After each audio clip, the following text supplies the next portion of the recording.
So let's say other people out there that are listening to this, they want to buy into small businesses. They want to be able to use their expertise to help grow another small business. What traits do you think they should possess, or what is their investor type? Well, I think it's a fairly specific one. I mean, you've got to be someone who wants to get your hands dirty a bit. You know, I'm not talking about getting there and do the operational stuff or laying bricks or painting a house. I mean, you want to get involved on a kind of that leadership level to start with, and I guess it's you got to be willing to put a bit of yourself in there. If you're going to invest in a small business and it's literally just the money, I think you're at a very, very high risk.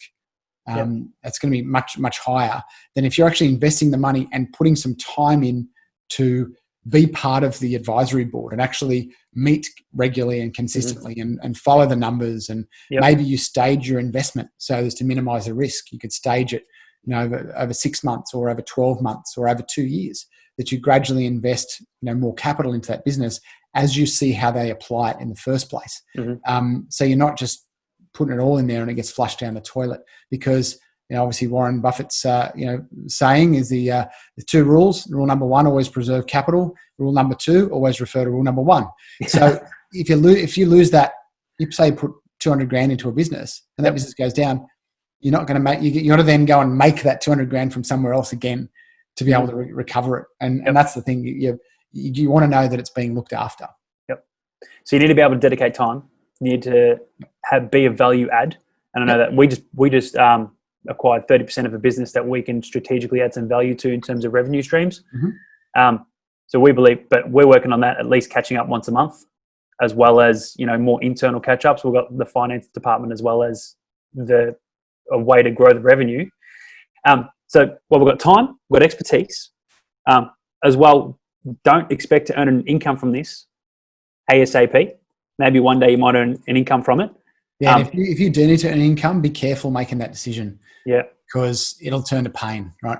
This type of thing, being an investor is just that. It's an investor. You might sit on an advisory board to manage your investment, but it shouldn't require too much more of your time. If it does, it's going to take you away from whatever your primary income producing activity is. So whatever your career is or whatever business you've got.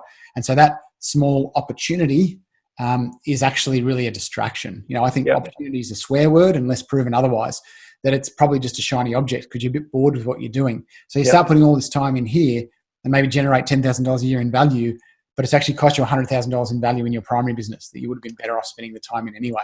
So be careful it doesn't start to detract from your primary business or your primary activity. But do you feel a person that buys into private businesses, they've got to be a good delegator, and they've got to be willing to let go of the reins and let someone else run with the business? Absolutely. Like you've done with all your investments. People are running the business themselves. You're sitting on the back, providing an advisory, having an advisory seat. The Hawaiian company or the guy who moved to Hawaii, that business, while you provided the advisory seat, it's gone bust.